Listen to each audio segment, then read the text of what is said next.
Hello दोस्तों, Prabhas singer blog पर आपका बहुत बहुत स्वागत है। दोस्तों, आज ऐसे ही मन में आया कि आपसे कुछ पुरानी कुछ नई बातें करूं। आपको मालूम है, जब अपन पहले पढ़ते थे स्कूल में तो ना कोई बस आती थी लेने, ना साइकिल थी, अपने पैदल पैदल चले गए और पहुंच गए स्कूल। माँ बाप को भी चिंता नहीं होती थी कि हम सकुशल पहुंच गए होंगे या नहीं, उनको कोई डर नहीं था, बच्चे स्कूल गए हैं, ठीक है। तो आज की तारीख में माँ बाप स्कूल छोड़ने जा रहे हैं, लेने जा रहे हैं या बस कर रखी है तो घर से लेके जाती है, घर छोड़ के आती है। दिन भर चिंता, जब तक बच्चा घर नहीं आया तब तक चिंता बनी रहती है उसकी। तो कितना फ़र्क आ गया है। बस केवल पास होना था, पास या फेल, ये दो चीज़ हुआ करती थी। डिस्टिंक्शन, टॉप, ये चीज़ उस ज़माने में कम ही थी। इस चीज़ की चिंता हो रही थी, बस पास हो जाए। आज की तारीख में बच्चे 90-95 से कम आते तो चिंता करते, खाना नहीं खाते। माँ बाप को अपने आप में शर्मिंदा होना पड़ता है कि मेरे बच्चों के नंबर कम आए। 95+, 99, 100 की उम्मीद करते हैं।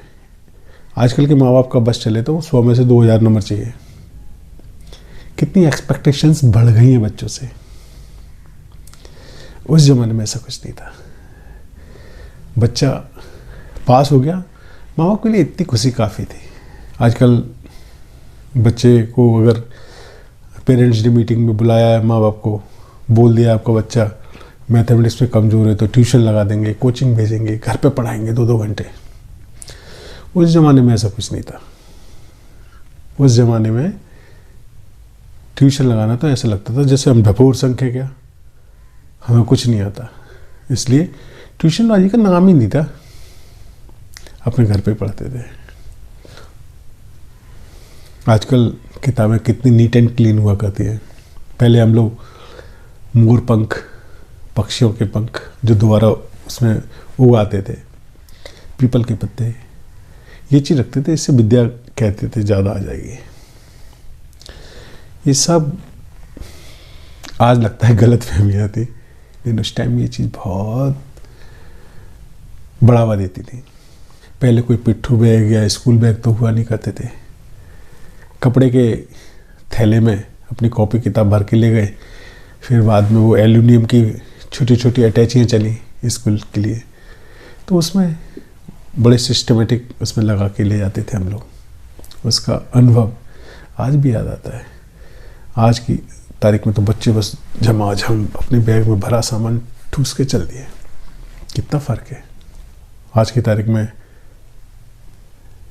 स्कूल से ही कपड़े, कोट, टाई, बेल्ट, सारी कॉपी किताबें स्कूल से आते हैं, यहाँ तक कि उनके कवर चढ़ाने के भी। लेकिन पहले ज़माने में रद्दी पेपरों से हम लोग उसकी किताबों पे, कॉपियों पर कवर चढ़ाते थे। वो भी एक त्यौहार की तरह होता था। पिछले क्लास की कॉपियाँ रद्दी बेच देते थे और पिछली साल की किताबें किसी दूसरी स्टूडेंट्स को दे देते थे जो दोस्त यार थे, या उनको भी दुकान पर बेच देते थे, क्योंकि वो दोबारा पुरानी किताबें दोबारा बिकने आ जाती थी, किसी दूसरे के पास कम कीमत में आ जाती थी। तो इसका भी बहुत अनुभव था। आज की तारीख में तो सब कुछ नया, हर साल बच्चा नया ही चाहता है और माँ बाप भी नहीं चाहते कि कोई पुरानी चीज़ मेरे बच्चों को मिले। हमारे माँ बाप को हमारी पढ़ाई बोझ कभी नहीं लगी। आज की तारीख में माँ बाप को बच्चों की पढ़ाई बोझ लगती है। जिम्मेदारी समझते हैं बहुत बड़ी कि भाई ये तो बोझ है, ये तो हमें ढो नहीं है। पहले नॉर्मल चीज़ थी, बच्चे पढ़ जाते थे। आज भी जो पुराने लोग हैं उनके अनुभव समझ में आते हैं, तो ऐसा कुछ नहीं है। लेकिन हमारे माँ बाप ने कभी हमें हमारी पढ़ाई को बोझ नहीं समझा। आज की तारीख में घर से निकलना, दोस्त यारों के साथ जाना ज़्यादा अच्छी चीज़ नहीं है, लेकिन पहले साइकिल पर आगे डंडे पर बैठ के जाना या पीछे कैरियर पर बैठ के जाना या साइकिल की कैंची चलाना, अभी अनुभव है नहीं है। बच्चे कार में जाते हैं स्कूल, कार से लौट के आते हैं, या माँ बाप स्कूटर से छोड़ने जाते हैं या बाइक से छोड़ने जाते हैं। स्कूटर तो जनरली ख़त्म सही हो गया है। पहले सुदामा जी बने रहते थे, कहीं ना कहीं शरीर में चोट होती थी। रोजाना साइकिल चलाने का इतना शौक था कि कहीं 2-4 बार गिरना पड़ना बहुत ज़रूरी था। और उसके बाद जो चोट लगी होती थी वो ठीक है, उसका माँ का एक झन्नाटेदार झापड़ सुनहरे गालों को लाल कर देता था। वो एक अलग अनुभव था। स्कूल में हाथ ऊपर करके खड़े हो जाओ, कान को तब तक मरोड़ते थे जब तक चीख ना निकल जाए, पीछे मुक्के मारना, पैर में संटियाँ मारना, मुर्गा बनाना, ये बेहतरीन अनुभव है। एक्सपर्ट हो जाता था बच्चा, इन सब मास्टरी हो जाती थी। लेकिन स्कूल में मार खाना एक दैनिक दिनचर्या थी। उसके बाद माँ बाप का एक आध झापड़ रसीद होना, एक जैसे खाने के बाद मिठाई होती है इस तरह ज़रूरी थी। लेकिन आज आपसे एक दिल की बात कहूँगा, मैंने माँ के हाथ की मार बहुत खाई है, लेकिन मेरे पापा, जिन्हें मैं बाबूजी बोलता हूँ, उन्होंने कभी मुझे टच नहीं किया। आज जितना मैं अपने आप को मजबूत महसूस करता हूँ अपनी माँ के कारण, और जितना सीधा और अच्छा महसूस करता हूँ अपने पिता के कारण। हर बच्चों के लिए माँ बाप बहुत अच्छे होते हैं, लेकिन मैं फिर भी कहूँगा मेरे पापा जैसा कोई नहीं, मेरे बाबूजी जैसा कोई नहीं। इतने सीधे सच्चे, कोई मिसाल नहीं उनकी। शाम को खेलना एक अनुभव था। रोजाना स्कूल से आए, दोपहर को खाना खाया, लेट गए, फिर शाम को 3-4 घंटे खेलते रहना। अजीब अजीब से खेलते। आज के बच्चे तो उनके नाम भी नहीं जानते। आज के बच्चे तो मोबाइल में अपने गेम खेलना या क्रिकेट मैच देखना, इससे ज़्यादा उनके लिए गेम का कोई महत्व नहीं है। हमने पॉकेट मनी कभी नहीं मांगी अपने माँ बाप से। बस स्कूल गए, वो 10 पैसे दे दिए या 5 पैसे, जो भी उस समय के हिसाब से बहुत बड़ी रकम हुआ करती थी। तो वो भी खर्च नहीं होते थे। वो टिक्की छोले वाला या समोसे वाला या चूरन चटनी वाला, बेर मिर्चन वाला, इमली वाला, ये भीड़ लगी रहती थी। लाल वाले बेर, इमली, और पता नहीं अजीब अजीब सी चीज़ें जो आज हम सड़क किनारे खड़े होकर खरीदना भी नहीं चाहेंगे। खाने की बात तो अलग है, लेकिन उनका स्वाद आज भी जवान पर है।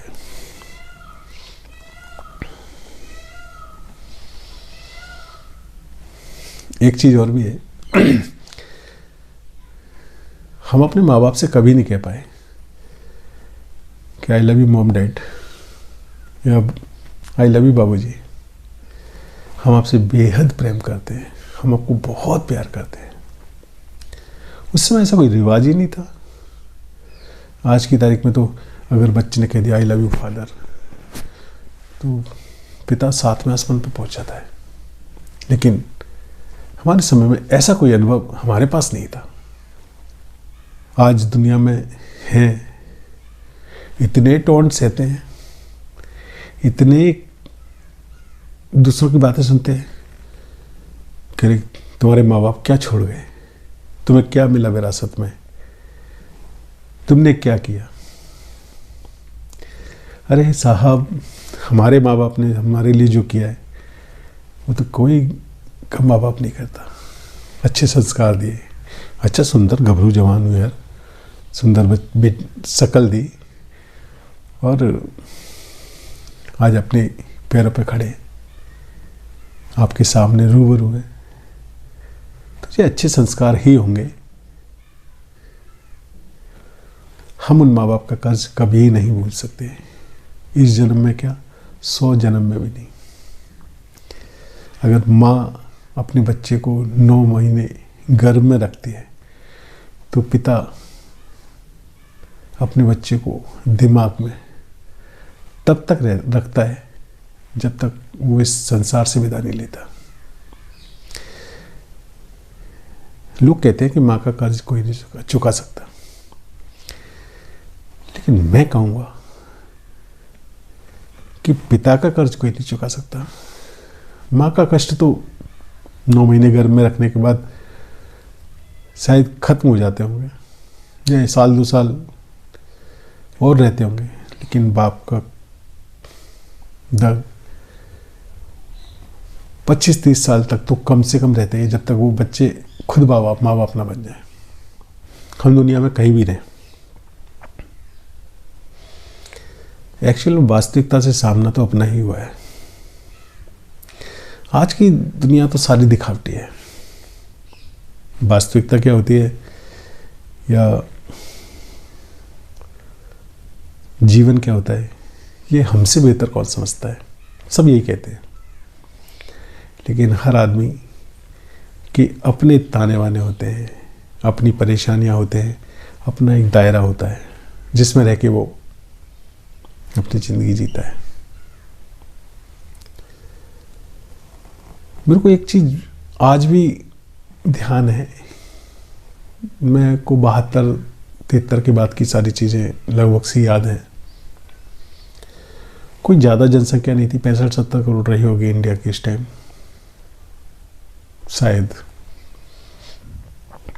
लेकिन शाम को घर के बाहर खेलते थे तो सैकड़ों बच्चे इकट्ठे हो जाया करते थे।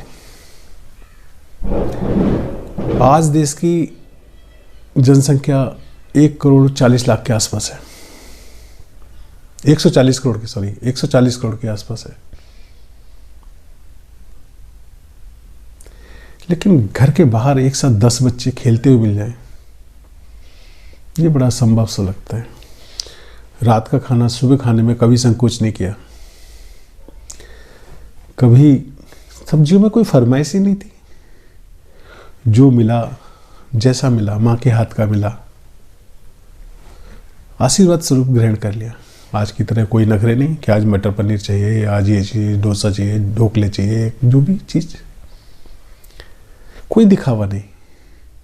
आज की तारीख में तो इतना आदमी सेलेक्टिव हो गया कि ये चीज़ करेंगे, ये नहीं करेंगे, ये करेंगे, ये नहीं करेंगे।